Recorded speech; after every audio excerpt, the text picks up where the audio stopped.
Welcome to the Deep Dive. We're here to explore how you can achieve, well, an extraordinary quality of life, even when you're working in really demanding fields. Feels like medicine, certainly. Exactly. Today, we're diving into something fundamental. The forces that drive our behavior, our thoughts, even what we love, and what we shy away from. It's about understanding the underlying mechanics of being human, isn't it? It really is. And the big question we're tackling is this. What makes it possible for some people facing just immense challenges to not just cope, but to, inspire others and find real success and happiness? It's a critical question. Yeah. Especially relevant for those navigating the pressures of healthcare. Absolutely. The pressures are enormous, aren't they? The Yeah. need for resilience, that constant drive for excellence, it's relentless. So this deep dive isn't just theory. No, not at all. It's about practical tools, real insights for mastering your own world, both personally and professionally, no matter what's happening externally. And we're very fortunate to have an expert guide with us today. It's a real pleasure to be joining you for this. Looking forward to the conversation. Let's start with our internal world, our mindset, our emotions, our beliefs. It feels like these things really dictate our experience, doesn't it? Profoundly so. Often more than we consciously realize. But for someone under intense pressure, say, a surgeon in a critical op or an A&E doctor making split-second calls, how much control do you actually have over your emotional state in that moment? Sometimes it feels like anxiety or stress just takes over. That's a very common feeling, and it stems from a misconception, really. We tend to think emotions happen to us. Right, like catching a cold. Exactly. We talk about catching depression or fear descending. But the reality is, every emotion, every single state, joy, anger, fear, confidence, it's something we actively create Creative. through specific mental and physical actions. Think of it like producing your own internal show. There are two key ingredients. First, your internal representations. That's what you picture in your mind, how you picture it, the things you say to yourself internally, the sounds, the feelings you conjure up. So your internal movie, sort of. Precisely. And second, your physiology, your posture, how you're breathing, muscle tension, facial expression, your body's overall condition. These two things are locked in a loop. A cybernetic loop, you called it. That's right. They constantly influence each other. Change one, and the other responds instantly. Try feeling really depressed while standing tall, shoulders back, breathing deeply, smiling widely, and looking up. It's difficult. Feels unnatural. Because the physiology is incongruent with the state you're trying to generate. To genuinely feel depressed, you'd likely slump, look down, use a certain tone, focus on negative thoughts, maybe replay worst-case scenarios. You produce the state. And if your biochemistry is already stressed, poor diet, dehydration, lack of sleep, it makes producing those negative states even easier. So the good news is, The good news is you can interrupt the pattern. Change your physiology, stand up straight, breathe deeply, change your facial expression, and your internal representations have to shift. Or change what you're focusing on internally, and your body will respond. It gives you leverage. that's quite a perspective shift. So even when a clinician feels utterly exhausted or overwhelmed, they're not just a victim of that feeling. No, they are an active participant in its creation. And this links directly to perception. How so? If we're creating our states, does that mean reality itself is subjective? Well, our experience of reality certainly is. Your brain isn't a video camera perfectly recording events. It filters constantly. Filters. Yes, it deletes, distorts, and generalizes information based on your beliefs, past experiences, values, even your current physiological state. So your internal presentation of an event isn't the event itself. So two doctors could see the same emergency. And walk away with quite different descriptions and interpretations. One might focus on the system failures, the other on the brilliant teamwork. Neither is wrong, they just filtered it and represented it differently. Okay. And the implication of that is... It's huge. Since you don't experience reality directly, only your representation of it, you have a choice. You can choose to represent things in ways that empower you. Empowering representations. Can you give an example? Think of the musician Prince. Early on, booed off stage opening for the Rolling Stones. Devastating. I can imagine. But later, he reframed it.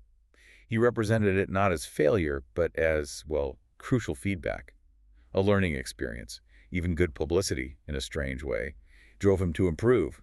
That's memory management. Actively managing how you remember things. Or how you represent current events. Martin Luther King Jr.'s I Have a Dream speech is a prime example. Facing grim reality, segregation, violence, he chose to represent a future vision of hope and equality so powerfully it galvanized a movement. So for a medic facing a difficult outcome, instead of representing it purely as failure, They could represent it as vital data, a harsh lesson learned that will help the next patient.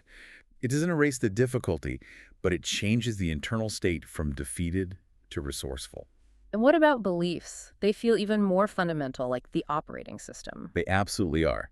Beliefs are essentially commands to your nervous system. If you truly believe something, it shapes your perception, your physiology, your behavior. It becomes your reality. I can handle this versus this is impossible. Exactly. One belief opens up neurological pathways for resourcefulness. The other shuts them down. It's incredibly powerful. Where do these beliefs even come from? Several key sources. Our environment is huge. Growing up seeing only struggle versus seeing constant success installs very different foundational beliefs about what's possible. The models around you. Precisely. Then specific events. Big things like societal shifts or even small, impactful personal experiences can install beliefs that last a lifetime. Like a particularly tough case, maybe? Could be. Or a moment of unexpected success. Also, knowledge. Reading, learning, seeing what others have achieved this is vital. It provides new references, new models of possibility that can break the limits of your immediate environment. So you can consciously expand your beliefs. Yes. And finally, by vividly creating the desired future in your mind, as if it's already here. Feeling the success, the achievement that mobilizes belief and directs your system towards it. The crucial thing seems to be that beliefs aren't fixed. Not at all. They're patterns, and patterns can be changed. Identify the limiting ones. I'm not experienced enough. My background holds me back. And consciously install empowering ones. I learn quickly. My unique perspective is a strength. You mentioned the lies of success. What's that about? Sounds a bit dodgy. It does. It simply means a belief doesn't have to be objectively, universally true to be useful. It just needs to serve your outcome. It needs to empower you. Like the placebo effect, almost. Believing the sugar pill works makes it work. In a way, yes, it directs your nervous system. Think of that old story of the African farmer. His prize bull runs off. Villagers say, "Oh, terrible luck," he says. Maybe so. Exactly. Bull comes back with a wild steer. Amazing luck. Maybe so. Son breaks his leg trying to tame the steer. Awful luck. Maybe so. Then warriors come to conscript young men, see the broken leg, and leave his son. The point is, he refused to label events as definitively good or bad immediately. He kept his options open mentally. He kept himself resourceful by not locking into a limiting interpretation. It allowed him to see potential benefits or downsides later. That maybe so mindset.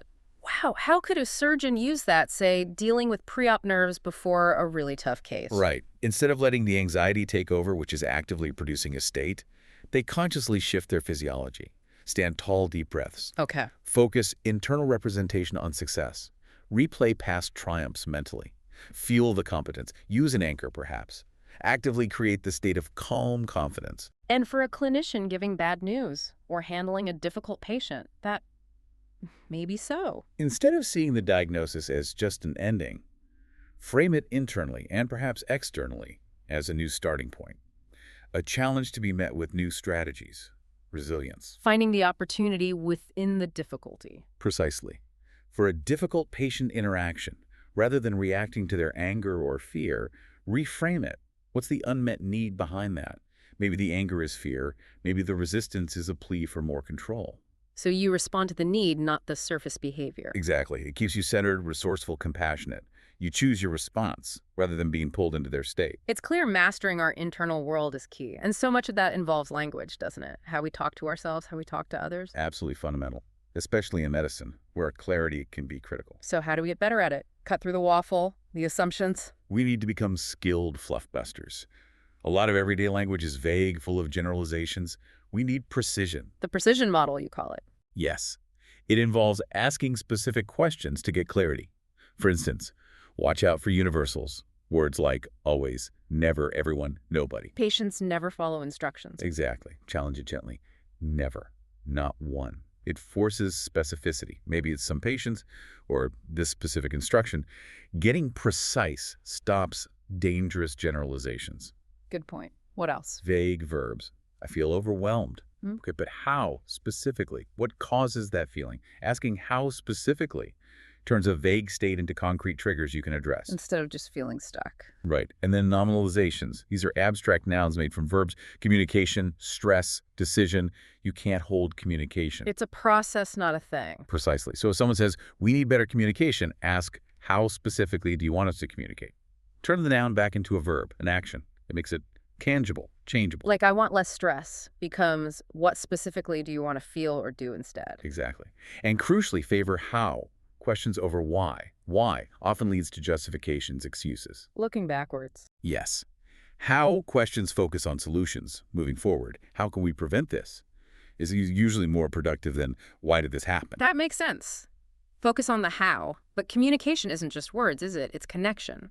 Rapport. Rapport. Yeah. The magic key. It's the foundation of all effective influence, teaching, healing. When you have rapport, people feel understood, connected, trusting. And how do we build it, especially when time is short? The quickest, most powerful way is mirroring, subtly matching the other person's physiology. You mean copying them? Not mimicking, but matching. Their posture, gestures, voice tone, tempo, breathing rate, even keywords they use. Does that feel manipulative? It can sound it, but here's the fascinating part. When you genuinely mirror someone's physiology, you actually start to feel their state. You step into their world. If your intent is genuine connection, the result is empathy, not manipulation. So by matching their posture, I start to understand how they feel. You get a direct sense of it, yes. Think of that teacher you mentioned dropping the book to match the students. Instant connection broke the pattern. So a doctor subtly matching a patient's breathing. Or their pace of speech, or a small gesture. It builds subconscious trust, makes them feel heard. It enhances the therapeutic relationship significantly. Beyond mirroring, you talk about meta programs. What are they? Sounds complex. They're like unconscious sorting filters, deep patterns that determine how we perceive things, what motivates us, how we make decisions. Understanding them gives you a roadmap for interacting effectively with different people. Like personality types, but more specific. More about processing styles, yes. Let's take a few key ones relevant to medicine. Moving toward versus moving away. Motivation style. Yes. Are you driven by achieving goals? Pleasure Yeah. toward. Or by avoiding problems? Pain away. When motivating a team member, you'd frame things differently. For a toward person, this project will lead to recognition and improved patient outcomes. For an away person, following this protocol helps us avoid errors and patient complaints. Tailoring the motivation. Then, general versus specific. Big picture thinkers versus detail-oriented people. When explaining a treatment plan, some patients want the overview, the gist. Others need every single step, all the data. You need to know who you're talking to. Absolutely. Internal versus external reference. Do they decide based on their own internal feelings and standards? Or do they need external validation, feedback from others, guidelines? The self-directed surgeon versus the one needing constant reassurance from the consultant. Potentially, yes. Knowing this helps you manage them effectively, give feedback they'll actually hear. Telling a strong internal reference person you must do this might backfire. Asking, how do you feel this procedure should be approached? Might work better. Right. What about matching versus mismatching? Matchers look for similarities, how things are the same. Mismatchers notice differences, exceptions, what's new or wrong. So in introducing change. To a matcher, this new system builds on what we already do well. To a mismatcher, this is a completely different approach that addresses the flaws in the old system. Again, tailoring is key for buy-in. Fascinating. And convincer strategy. What does it take to convince someone? Do they need to see it, hear it, read it, or do it? And how many times? So for patient consent. One patient might need to see diagrams, visual. Another needs to hear success stories, auditory. Another needs to read the research papers, auditory digital. Another might need a small, tangible step, kinesthetic. Knowing their strategy is crucial. And possibility versus necessity. Driven by what could be done, the opportunities, or by what has to be done, the requirements. Important for assigning roles, innovation versus compliance, perhaps. Understanding these patterns isn't about boxing people in, they're flexible. But it gives you a much better chance of communicating effectively, reducing friction, and motivating people in ways that actually work for them. All right, Professor, let's make it super practical. Imagine a senior registrar.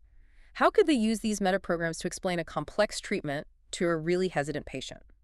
Or motivate a struggling junior doctor on a tough rotation? Great examples. For the hesitant patient. First, suss out their motivation, toward or away. If toward, focus on the positive future.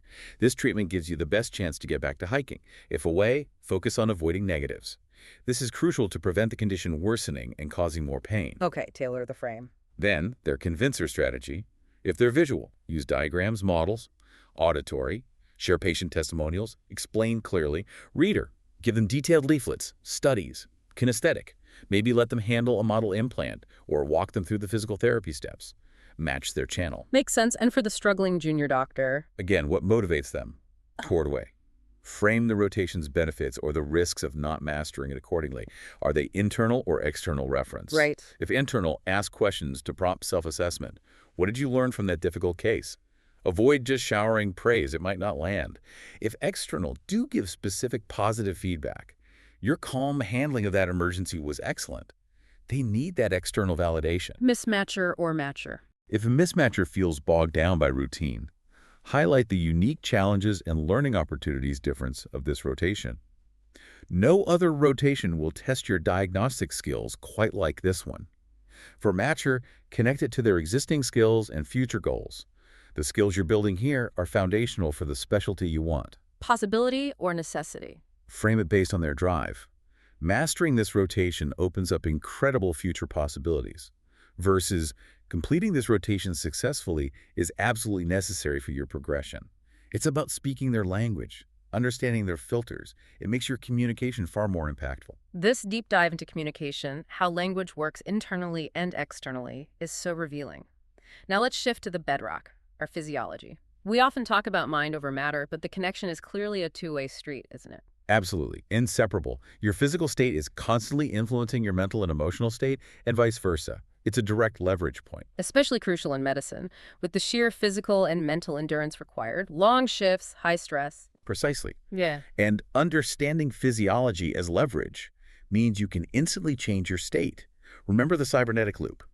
Change your posture, breathing, muscle tension, tone of voice, and your internal representations, your feelings, have to adjust. Like the board-breaking example you mentioned. Exactly. It's not about brute strength. It's about shifting into a state of focused conviction, physiologically. People tap into resources they didn't know they had, simply by changing their body and focus. It proves you can act despite fear or doubt. So a surgeon feeling anxious could literally stand taller, breathe deeper, And generate a feeling of confidence. It sends a different signal to the brain. We see this everywhere. The placebo effect, belief-changing physiology, cases where people seemingly heal themselves through mindset shifts, like Norman Cousins using laughter therapy. His radical change in physiology, induced by laughter, altered his body chemistry. laughter as medicine, literally. Yeah. And research confirms that smiling, laughing, it actually triggers beneficial biological processes, better blood flow to the brain, endorphin release. It makes you feel better. So consciously adopting the physiology of the state you want is a powerful strategy. Act as if, and you start to become. In a very real physiological sense, yes. Beyond these immediate state shifts, what about long-term vitality? Essential for avoiding burnout in healthcare. You mentioned natural hygiene. What are its core principles? Natural hygiene focuses on optimizing the body's innate ability to heal and maintain energy. It's about working with your physiology, not against it. 6 key principles. Okay, let's hear them. First, effective breathing. Deep diaphragmatic breathing. It's not just about oxygen, it's the primary pump for your lymph system. The body's waste disposal system. Exactly. It clears toxins. Shallow stress breathing shuts it down. Deep breathing keeps it flowing, boosting immunity and energy. Just a few conscious deep breaths can make a difference. Simple but powerful. Second, Water-rich foods.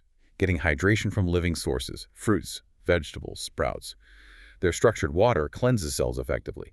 Processed water doesn't have the same effect, can even leach minerals. so an orange is better than just a glass of water. In terms of cellular hydration and cleansing, absolutely. Third, proper food combining. This is huge for energy. How so? Different foods need different digestive enzymes. Starches, potatoes, bread, need alkaline. Proteins, meat, fish, need acid. Eat them together, digestion stalls, food ferments, and you waste massive amounts of energy. The classic meat and potatoes, not ideal. Energetically, no. Better to have protein with vegetable salad or starch with vegetable salad, but not protein and starch together in the same meal. You'll feel much lighter, more energized. Worth trying. Fourth, Eating less. Sound stuff, but the evidence is strong. Caloric restriction without malnutrition consistently extends lifespan and health span in animal studies. It reduces the load on your system. Eat less. Live more. Mindful consumption, not just quantity. Exactly. Fifth, fruit on an empty stomach. Fruit digests quickly in the small intestine. If eaten after other foods, it ferments in the stomach, causing gas, bloating, energy drain. So fruit first thing or as a standalone snack? Ideally, yes. Yeah. Especially in the morning. It allows for cleansing and provides clean energy without digestive drag. Try fruit until lunchtime, see how you feel. Interesting. And the sixth principle? Challenging the protein myth. The idea we need huge amounts of protein is largely overstated. Humans adapt well. High intake, especially of things like dairy protein, casein, can be hard to metabolize, burden the liver, cause allergies. So where do we get enough protein and calcium then? Balanced plant-based diets provide ample protein.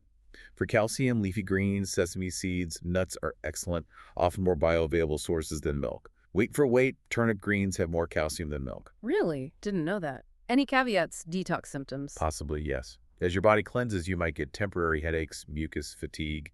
See it as a good sign the body's clearing out old waste. It passes. These principles make so much sense physiologically. But, Professor, let's be realistic. For doctors, nurses, paramedics working insane hours, grabbing food on the run, how can they possibly integrate this? It feels like another pressure. I understand that completely. It's not about adding pressure. It's about strategic energy management. Using these principles smartly for maximum return on minimal effort. Okay, go. Breathing. Take seconds. Between pavements, walking down a corridor before scrubbing in, a few deep breaths resets your nervous system. Instant ROI. True, that's doable. Food choices. It's about swaps, not complex cooking. A piece of fruit or a pot of yogurt instead of a pastry. Large salad with chicken instead of a heavy lasagna for lunch. Planning slightly ahead, grabbing fruit for the morning rush. It avoids the energy crash from poorly combined processed food. So it's about smarter choices, not necessarily more time. Exactly. Eating less might simply mean stopping when you're satisfied, not stuffed.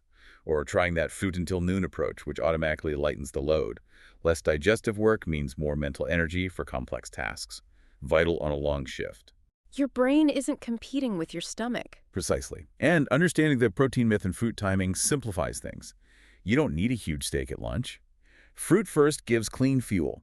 It reduces decision fatigue around meals. So these aren't just nice-to-haves for health nuts. Not at all. They are performance enhancers. They optimize your body's efficiency, reduce inflammation, improve focus, build resilience against burnout. They give you the sustained energy and clarity needed to thrive, not just survive, in a demanding medical career. It's a vital edge. Okay, we've covered mindset, communication, physiology. Powerful tools. Now, how do we pull it all together for real-world results? Success, fulfillment. Because knowing isn't enough, is it? Not even close. Knowledge is only potential power. Action is what makes it real. Which brings us back to the ultimate success formula. Remind us of the steps. 4 simple steps. 1. Know your outcome. Be crystal clear, specific. What do you really want? Fuzzy targets don't get hit. Needs to be measurable, tangible. Yes. Improve my surgical skills is vague. Master laparoscopic cholecystectomy with under 5% complication rate in 6 months. That's a target. 2. Take massive action. But not just some action. Massive, consistent, focused action. It signals commitment to your nervous system. It's the cure for inertia. Plan, but then do. 3. Develop sensory acuity. Pay attention. Know what results you're actually getting from your actions. Is it working? Is it moving you closer to your outcome? Seeing clearly, not just pushing blindly. This is where feedback comes in. Results are just feedback. And 4, develop flexibility. If what you're doing isn't working, change it. Don't keep banging your head against the wall. Try a different approach, then another, until you succeed. That flexibility seems key, especially in medicine where things rarely go exactly to plan. Paramount. Adaptability is crucial when dealing with human biology and complex systems. You mentioned reframing failure as feedback. That feels incredibly important, particularly when dealing with tough outcomes or setbacks like rejected papers or grant applications. It's a complete game changer. Buckminster Fuller said we learn only through mistakes. Successful people just learn faster because they see setbacks not as the end, but as data. Okay, that approach didn't work. What can I learn? How do I adjust? Precisely. It builds resilience. Apply it to professional rejection, financial pressure. These things are feedback too. Financial pressure, for instance, while stressful, can spur learning about managing resources, investing, not just earning and spending. Moving from consumer to owner, you said. A powerful mental shift towards long-term security and freedom. It changes how you approach resources. Let's talk about anchoring. It sounds a bit like magic, creating instant state changes. How does it actually work? It's pure neuroscience, not magic. It's creating a deliberate link between a stimulus, a touch, a sound, a posture, and a specific, intense emotional state. Your Mm. brain does this naturally all the time. Like a song taking you back. Exactly. We can just do it consciously. 4 keys to make it work well. 1. Intense state. You need to be fully experiencing the state you want to anchor. Confidence, calm, focus really intensely. Feel it fully. 2. Peak of experience. Apply the stimulus right at the very peak of that feeling. Timing matters. Got it. 3. Unique stimulus. The trigger needs to be distinct. A specific knuckle press, a particular internal word, not something common you do all the time. So your brain knows this means that. Precisely. 4. Exact replication. To fire the anchor later, you must repeat the stimulus, exactly same pressure, location, etc. So how could a medic use this? Say, needing instant calm before entering a chaotic emergency situation. Okay. Find a quiet moment first. Recall a time you felt incredibly calm, focused, and resourceful under pressure. Relive it vividly. See, hear, feel it intensely. At the absolute peak of that feeling, create your unique anchor. Maybe squeeze your thumb and forefinger together firmly on your left hand. Hold it for a few seconds while feeling this state. Repeat this process several times, maybe linking different resourceful memories to the same anchor, stacking them. Practice firing it. Then just before walking into that emergency, fire the anchor. Squeeze thumb and finger. And it should trigger the calm, focused state. With practice, yes. It gives you conscious control over your state. Same for maintaining empathy in a tough conversation. Anchor a feeling of deep compassion or centeredness. Then fire it when needed. You can even collapse negative anchors with positive ones. Yes, overwrite old negative associations. It's about becoming the director of your own internal experience, rather than just reacting. That's incredibly empowering. So we have these tools. How do we keep growing? Avoid just getting comfortable, complacent, especially as medicine changes so fast. Complacency is dangerous. Remember Ray Kroc, when you're green, you grow. When you ripen, you rot. The key is CNI. Constant and never-ending improvement. Yes. Measure yourself against your own potential and past performance, not just others. Avoid negativity. Gossip those coffee pot seminars. Focus on learning, refining, pushing your boundaries. And finally, contribution. How does that fit into lasting fulfillment, especially for people already in a service profession like medicine? It's often the deepest source of fulfillment. Success feels good, but contribution feels meaningful, lasting. Giving back, making a difference beyond yourself. It connects you to something larger. Like the foundation work you mentioned. Yes, seeing the impact on others is incredibly rewarding. My own experiences, from homelessness to seeing opportunities we take for granted in places like Nigeria, cemented that drive to contribute. For medics, contribution is often the core motivation. Absolutely. And mastering these principles, state, communication, physiology, growth mindset, amplifies that ability to contribute. I mean, you can lead change more effectively, mentor powerfully, innovate with courage, connect more deeply with patients. So enhancing your personal power allows you to serve better. Exponentially better. It creates ripples. You elevate not just yourself, but potentially the teams, the systems, the patients you interact with. That's profound fulfillment. What a powerful synthesis, Professor. We've journeyed from our inner states and beliefs through the nuances of communication and physiology, right up to action, growth, and contribution. It's all interconnected, isn't it? It really is. The core message seems to be that there really are no inherent limits, especially when we learn from those who've already achieved extraordinary things. Modeling success lets you, as you said, compress decades into days. Learn the blueprint. Apply it. And remember that fundamental link between the quality of your life and the quality of your communication with yourself first, managing those internal representations, and then with others, mastering that connection through rapport and precision. 2 sides of the same coin. It feels like an incredible time to be working in healthcare, actually. More tools, more understanding, more potential than ever to shape our own experience and make a real difference. The opportunities are immense. If you found this deep dive valuable, please do take just a moment to rate and share the show. It helps others find these insights. And here's something to think about. If our individual and collective states of mind can genuinely influence healing, motivation, and even reshape our lives and organizations, what completely new frontiers in well-being, in patient care, perhaps even in preventing burnout, might we unlock by consciously and skillfully directing these internal forces within the world of medicine? A profound question to consider. Thank you for joining us on the deep dive. Until next time, keep exploring, keep growing, and keep making that vital difference.